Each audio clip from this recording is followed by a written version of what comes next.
It's that time, you guys. Ban list prediction. You knew it was coming. What's going on, you guys? Slim here to bring you guys my ban list prediction for January of 2020. The season is over. We're just waiting for the new year. And if you guys know, it says no sooner than January 13th. That could mean many things. It could mean on January 13th. It could mean before January 13th. It could mean after January 13th. We never truly know. We never really get an accurate date when the ban list is going to drop. But we have to admit we are in a pretty quote-unquote stale format by most player standards, and hopefully this list that we all put together actually solves most of that. It won't fix everything because no ban list is ever perfect, but we'll do the best we can to give ourselves kind of a new format. If you guys are new here, consider subscribing, hit the notification bell so you guys get updated when I upload, and hopefully you guys do enjoy. Again, thank you to all my subscribers for contributing to this. This is the best list I could put together with your guys' input as well as other channels' inputs, as well as I just talked to many players, and this is what they said would be probably one of the most realistic things that could happen on our ban list. And I will preface this and say I don't think everything on this list will happen. Some of these things you might think are insane, but I definitely think that in order to check every deck in the format, a lot of things need to be done. So for ban cards, I only have two. We're gonna hop right into the ban cards, and it's only Orchestrated Babel and Tempest Magician. So I really thought about what cards are the most unfair this format, and it's crazy. Like, Orchest has reigned supreme. We know this. Sky Strikers has reigned supreme. I did not ban Engage. I didn't do it. I don't think the card is going to get flat out banned. You guys will see as we go through this list what I chose to do to it, but I feel that Orchestrated Babel, out of all the Orchest cards, is probably the cards that needs to get banned. A lot of you argued for Galatea. Again, you'll see where Galatea falls on this list. The reason why I chose Babel, and a lot of other channels brought up this point, a lot of players brought up this point, is that Orchestrated Babel lets you play on your opponent's turn. It makes it to where you go first, you set up your board, you activate Babel, your opponent goes. In a sense, they don't really get to play. You take away the mechanic of them playing because you're able to trigger your Orchest cards on their turn. Yes, they can out it with cards like Cosmic Cyclone and stuff like that. You are able to chain on top of cards like that, and you are able to disrupt your opponent on their turn. They don't have a full turn to where they're not getting interrupted by your card effects, and I feel that that's absolutely insane. Babel has proven to be one of the best cards. Yes, Crescendo is amazing, being able to negate cards. However, the fact that you can play on your opponent's turn makes this card so insane. And if you look at the entire Orchest strategy, I feel that by hitting Babel, it makes it so that the deck is a little more fair. The deck will never, I guess, truly be fair in a lot of players' eyes, but the fact that you have negates, the fact that you can interrupt your opponent on their turn when they're trying to play their game and trying to go against what you created really does kind of hurt the player base in general, just because being able to play on your opponent's turn is insane. Quick effects are insane, and that's why Orchest has been so successful. Is you set up your board, your opponent doesn't get to play no matter whether they went first or second. You go first, you set up your board, you can just disrupt them with Babel, and it's insane. So I think that's the right card to hit. And Tempest Magician is only because of the FTK. The Pendulum FTK with Tempest Magician, we already know how FTKs go. We don't really need them in the format. You guys could argue for Saryuja. Saryuja has actually not really done much this format. It has not produced any FTKs, but the Pendulum FTK is possible because of Tempest Magician. A lot of players have brought this up. You guys have brought this up in the community tab, and I think it's true. By banning Tempest Magician, even though it's a really old card, we prevent any kind of crazy degenerate FTK that's happening right now, and could further, progress with upcoming formats. I think by hitting both of those cards, we deal with a lot of issues. And there is a semi-mention. I did think about banning Hornet Drones. The only reason is because then you wouldn't be able to splash into like every deck and have like a one card link and all that. However, I think that the card doesn't need to be banned right now. If we handle Engage to 1, which we will when we get to the limited, I think that'll put more the Striker engine in check than banning Hornet Drones. I don't think that will do anything, especially if Engage is left untouched. I didn't want to hit both cards because I think that's really overkill, and you guys have seen how these lists have been. They're not like over the top, they're not like so many cards get hit. They're kind of more condensed lists, and that's what I tried to do with this list. So yeah, so those are the ban cards. On the limited cards, Engage. What else can I say? Engage for Engage, Kagari back Engage, draw cards, extra cards, bonus cards, whatever you want to call it. Card needs to go to 1. The card's been around for so long. Striker have been insane for the last like almost 2 years, and yeah, what else do I need to say? It's won the last couple YCSs. Engage by itself is so insane. Engage off the top is insane. Drawing Engage off Engage is insane, and we should not have to be tormented by it any longer. Put Engage to 1. It needs to be done. You can leave the rest of the Striker cards alone. Pure Striker will still try to be a deck, believe it or not, with 1 Engage. I mean, if you can search it, if you can, Kagari it back, if you can search it with Sujuku, there's reasons to do it. But the fact that Orcus and any deck that is playing the Striker engine in the deck has seen Engage is the best card, it needs to get hit. So putting it to 1 I think is definitely overdue actually. Next I have Galatea. Yes, I do have another hit to Orcus. The reason is Orcus needs to be put in check, and yes, you could hit Babel. I don't know if that would fully check the deck. You guys really stressed, every single person that commented basically said Galatea, so we will do that. We'll put Galatea to 1. We're not going to hit anything else on the Orcus deck. I feel if we put Galatea to 1, we put Babel, Ban, that does check the deck a lot, because yes, you have all your other Orcus monsters, however, with only 1 Galatea, you don't have the recyclability of all the cards you usually do. Gears 2 is fine. Most decks are not playing more than 2, so I don't think there's any reason to ban it or limit it to 1. That won't really do anything. So I feel if you hit Galatea, which is an auto 3 of in the deck, it'll hurt the deck a lot, and the deck will have to go other routes. I don't know if it'll fully kill the deck, but it'll definitely make it to where we don't see the heavy representation that it has right now. Next I have my baby Colossus. Yes, I know every freaking list. I know, Slim, get over it. Yes, Colossus to 1. The reason is you have to check every deck. You have to check every deck. And while I admit Pure Thunders have not done a lot, I love the deck to death, but they really have not done a lot. Orcus has really kicked our ass in when you're playing Pure Thunder.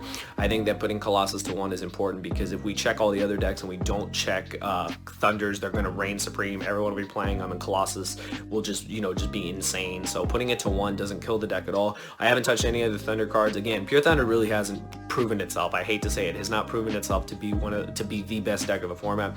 It has had some minor success, but it has not proven to be over the top. So I think putting Colossus to 1 will check a lot of things. It'll put it in balance with all the other decks, especially if every other deck is getting hit. As much as it hurts me, it's something I do need to say. Here's an honorable mention. Again, I have a lot of honorable mentions on this. This was brought up to me by my brother Jerry. Talked about limiting Draco Net to 1. So the reason being is because of the Wombo Combo Thunder Ib deck. Now again, everyone will say this is a Thunder deck. It's not really a Thunder deck at all. It's more so a deck that, just does have the access to Colossus, but the Thunders are like the least part of the deck. Like mostly you're just creating an unbreakable board, and Draco Net is 1 card combo. Draco Net resolves, you usually win the game. You put this card to 1, you check the deck, because again, if you don't check this deck, it's going to reign supreme, because combo decks are insane. Hand trap representation has gone down, and it can play through multiple hand traps. It's going to make Appaloosa in 2 seconds, so it's better to just check the deck, and I think that would be the best possible way. Do I think it's going to happen? I actually do not think Draco Net is going to get hit, but I had to throw it in there. And of course I can say Mystic Mine too, yeah, but Mystic Mine hasn't done anything, so not really going to touch that.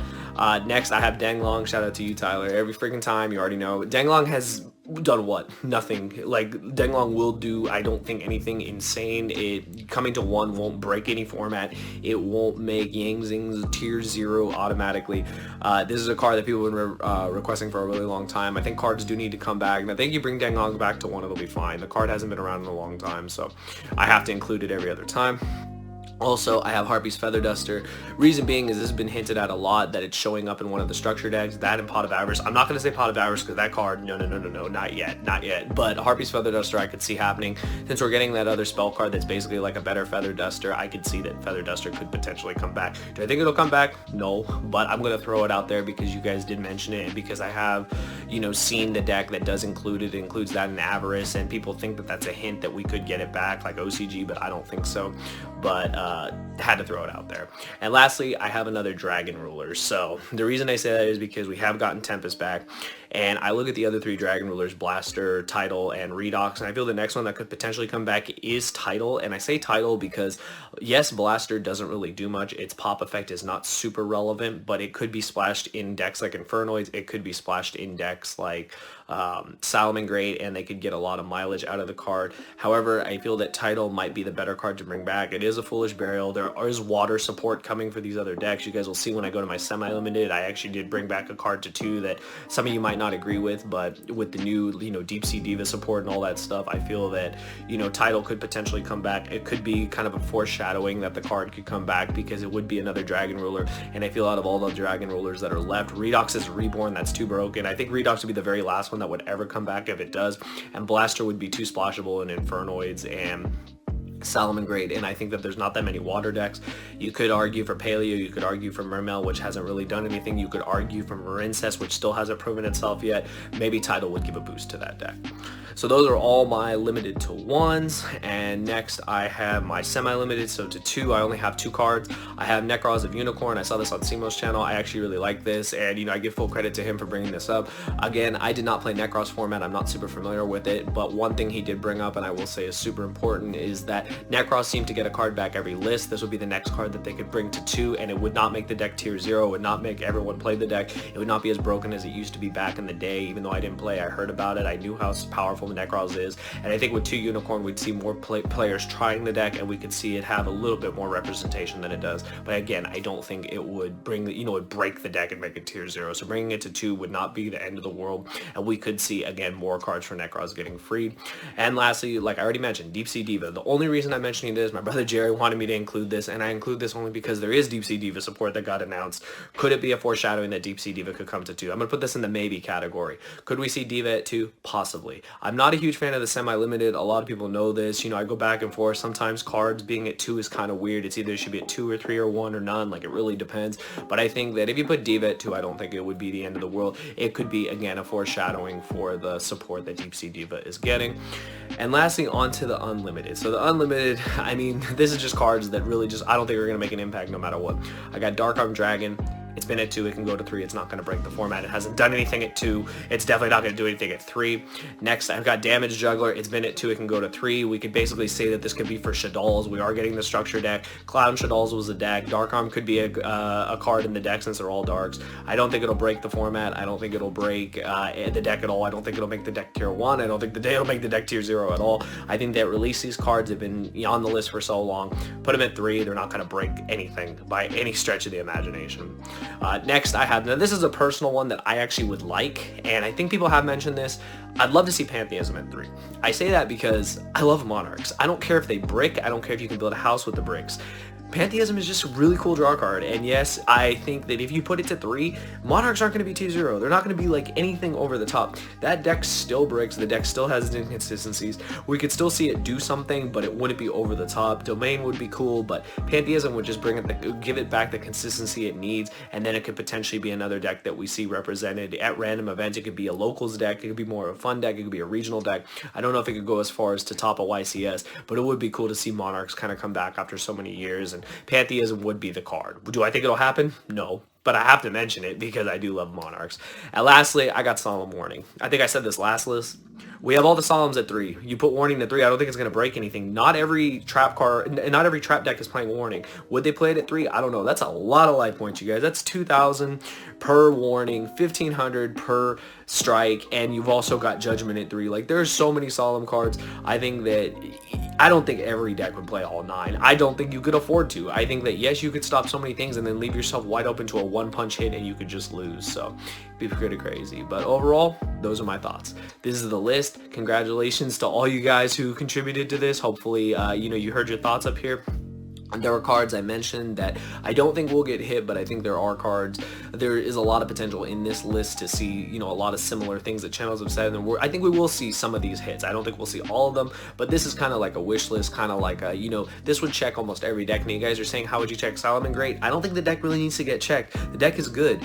I know Sam went as far as to ban Dweller. I don't think that's actually going to happen, but I let him have that because that's the last card I thought for them to ban. I do like his reasoning, though, that if you do hit Dweller, it isn't direct hit to them in Lunalight Orcus, but I think that Konami's going to go another route. I don't think Dweller would be banned. If it is, then kudos to him, he called it. But I definitely think Salomon Great is a fair deck. I think if you check the decks the way that we've gone over it, they will get checked. Engage to 1 will keep Strikers a deck, but will take away the insanity that it does for every other deck. And I think that's what we really need in this format. But yeah, those are my thoughts. I'd love to hear yours in the comments below. If you guys want to support the channel, feel free to use my TCG player link. Any card you purchase, a small portion of what you bought goes back to the channel. It helps me out, and I really do appreciate it. I love to know your guys' thoughts. In the new year, we'll see what happens. It'll hopefully be a new format. I know you guys think it's stale. I think it goes back and forth. It is a little stale, but I'd love to see a new format with new decks and the potential of decks coming back and decks that have been being played forever to finally be put to rest. But yeah, those are my thoughts. Let me know yours in the comments below. I'll see you guys next time. Thank you for watching.